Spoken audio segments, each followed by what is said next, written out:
Okay, guys. Oh my goodness. So I just finished watching episode 5 of Kenobi, and that was amazing. So I didn't do a video last week or the week before. So I'm going to cover 3, 4, and 5 in this review. So hold on to your seats.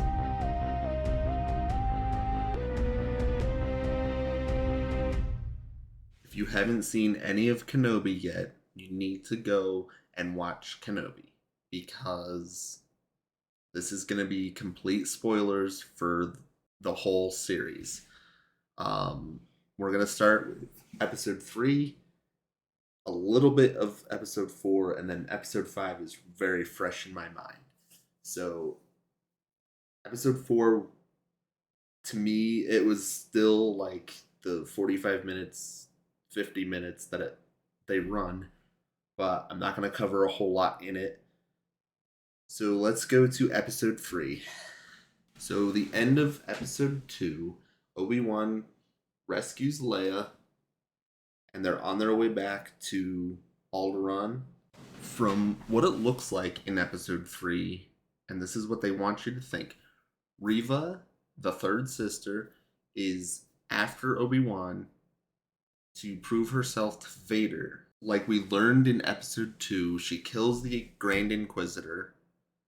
I think, well, I now know because I've seen episode 5, but when I was watching episode 3, I was like, they can't kill the Grand Inquisitor. So I'm like, okay, maybe where he was stabbed, he can still live. So she's trying to get Obi-Wan to prove herself to Vader because she wants to be the Grand Inquisitor. So Obi-Wan and Leia have to get a different transport to go to Alderaan because they're in Imperial um, space. They're in Imperial space. So they have to go to this other planet, pick up a transport, and go all the way to Alderaan from there. I liked the transport. They're walking through the one planet, and the transport picks them up, and the driver, his name is Freck, Frek. Um, he was very casual, which made it a little bit awkward, I think. And then he sees these stormtroopers that are walking, and he's like, "Oh, I'll just pick them up too." So they get on, and I'm like, "Oh, that is so awkward." Obi-Wan and Leia were sitting next to all these stormtroopers, and she's talking, and he's like, "Shut up, shut up." So I thought that was really funny, and then they get to this gate, and the Imperials are blocking the way, and it turns out that the lady on the Imperial transport is a defector, but she's an imposter in disguise. So um she takes Obi-Wan and Leia, and they go to this safe house for rebels and stuff like that. And on the wall of the safe house, and she goes, "That was less than 2 days ago." And Quinlan Voss is on the wall, and I'm going, does that mean Quinlan Voss is coming into the series? Not quite. So they're going. Oh my goodness! So there's a tunnel out of the safe house, and they have to take the tunnel. Her name's Tala, and so Tala goes, and she's helping Obi-Wan because Vader shows up. And while Vader is fighting Obi-Wan, I'll get to that in a minute.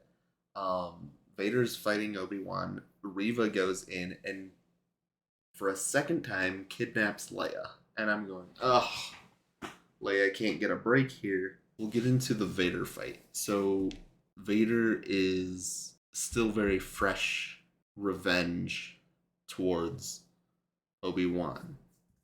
He just wants to kill Obi-Wan. They start to fight each other, and you can kind of see like Obi-Wan's a little, he hasn't fought with a lightsaber in a while, and when he ignited his lightsaber, I literally had goosebumps all over, and I'm going, Obi-Wan lit his lightsaber, and Vader lights up his lightsaber, and they battle it out. It's kind of a not very good, lightsaber duel, because Obi-Wan's like, I gotta get away. I'm not ready for this right now. And some oil or something gets spilled on the ground, and Vader ignites it and drags Obi-Wan using the Force. He drags him into the fire. I was like, oh, that's a callback to episode 3, because that's which was perfect, because it was episode 3 of Kenobi, and it was episode 3 of the saga, and he drags him through the fire and catches him on fire. And I was just like, ugh, ugh. This is like, I was getting into it, and then when Reva found Leia in the tunnel, they they did a cliffhanger, and well, all right, guys, we'll see you next week. And I'm going, ah. So that that is, I was really hyped up for that episode, and then they just cliffhanger and moved on. So moving into episode 4, um, now Tala and Obi-Wan have to go rescue Leia a second time, and that takes place at the Inquisitor's castle, I guess. I guess you could call it the Inquisitor's castle. It's where all the Inquisitors are, and there's a secret in the bottom of the castle. We'll get to that in a second. So Obi-Wan and Tala get in, and he has to like sneak around. She can walk right through with her Imperial uniform, which is pretty cool. So they find Leia, they get out, and there's they have to travel. Part of the building is underwater, and they have to travel through one of the tunnels that goes in the water. And Leia and Tala get separated, and Obi-Wan has to hold back a crack on the wall. And I felt, because he gets through the tunnel and he lets the water all go through as these stormtroopers are coming through, and they all drown in the cracked, broken tunnel. And for me, that was like a callback to the Knights of the Old Republic game. Part of the one planet in the game, you have to go into the underwater Sith base, and there's one whole tunnel you cannot travel through in the game, and it's because one of the windows burst open. And I'm going, did they get that from the game? I really hope they did, because for me that was nostalgic to the Knights of the Old Republic. They get Leia, they get off the Inquisitor's planet, and Vader is mad. Like, he takes Reva by the throat with the Force, and he's like, tell me why I shouldn't kill you now. And she's like, I put a tracker. And at the very end of the episode, you see Leia's little flying droid with it's got a little antenna underneath the wing, and the tracker is in the droid. And I'm like, you put the tracker in the droid. That is terrible. That is just downright dirty. So then we come into episode 5. Moving into episode 5, I had to take my robe off. It was getting kind of hot. But moving into episode 5 of Kenobi, it is like, everybody saw this as like the favorite episode. I really like this episode too. So we start out, Tala, um, Obi-Wan, Leia, they all get to the small band of rebels that are hiding, and of course, because of the tracker in the droid, the Imperials are able to follow them. And it starts out, Vader makes Reva the Grand Inquisitor, but there's like, because of how it ends, it's kind of like Vader knows something, but they don't say that. So the audience doesn't know that Vader knows, and Reva doesn't know that Vader knows. So they get to the planet, and it there were so many elements getting all the way through the episode that reminded me of like some of the other movies.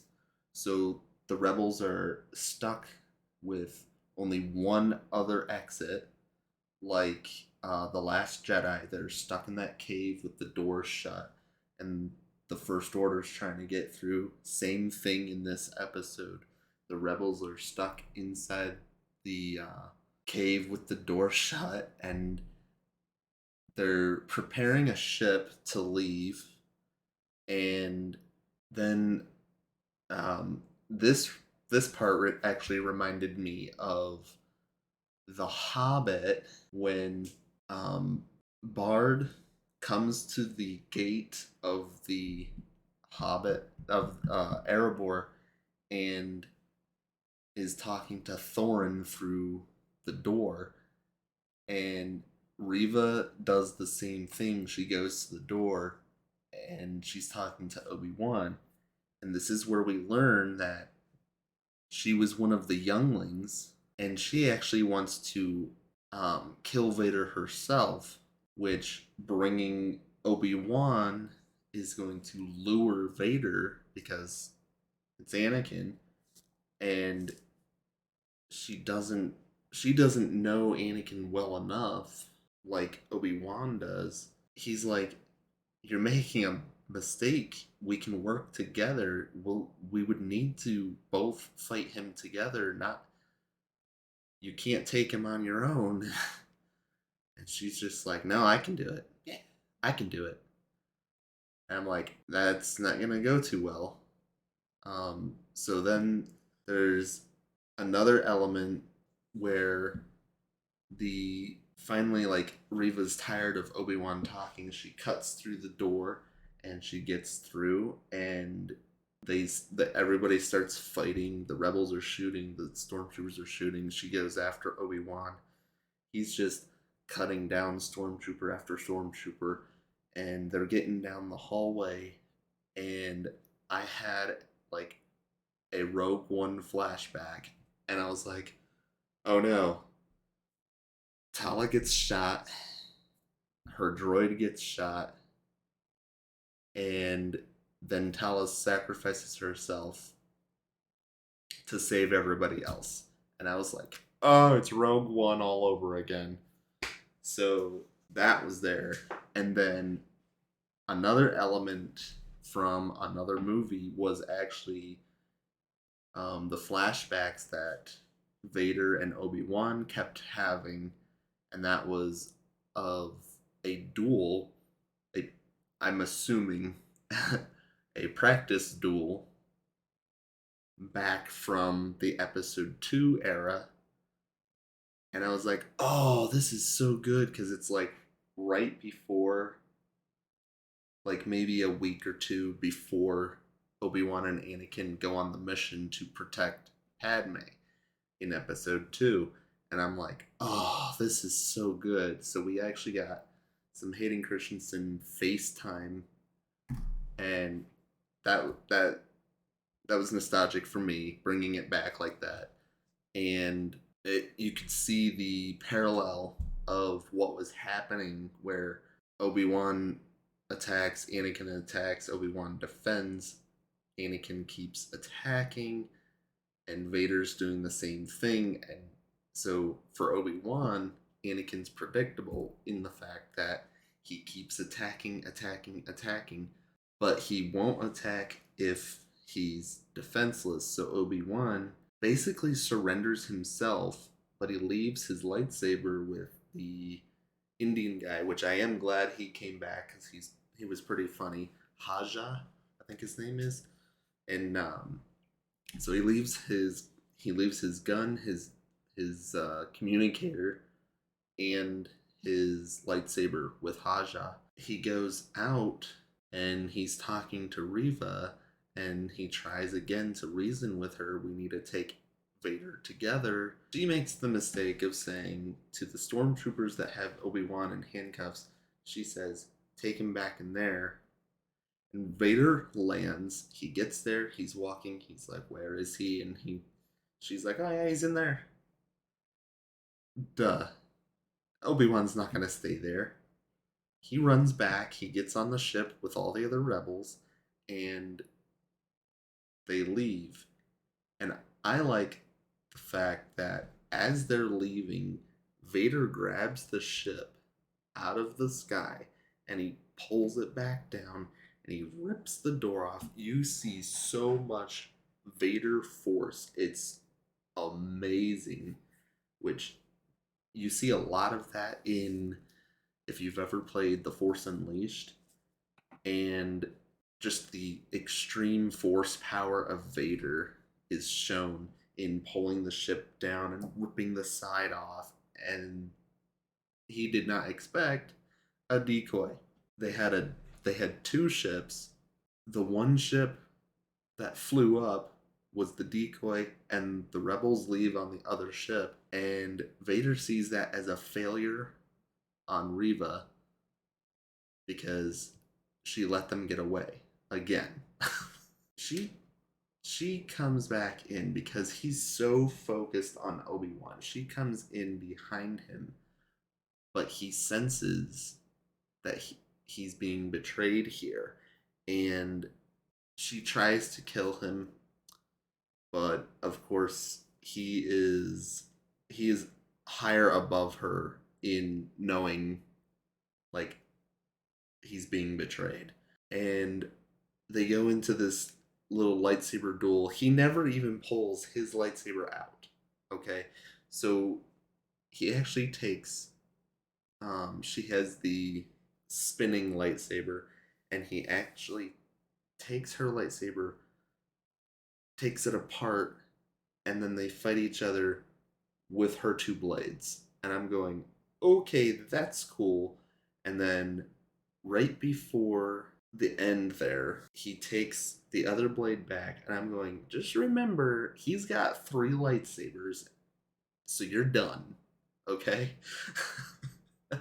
um and I guess he puts it back together, but he stabs her first, and the Grand Inquisitor shows back up, and I'm going, thank you, thank you, thank you, because he wasn't supposed to die.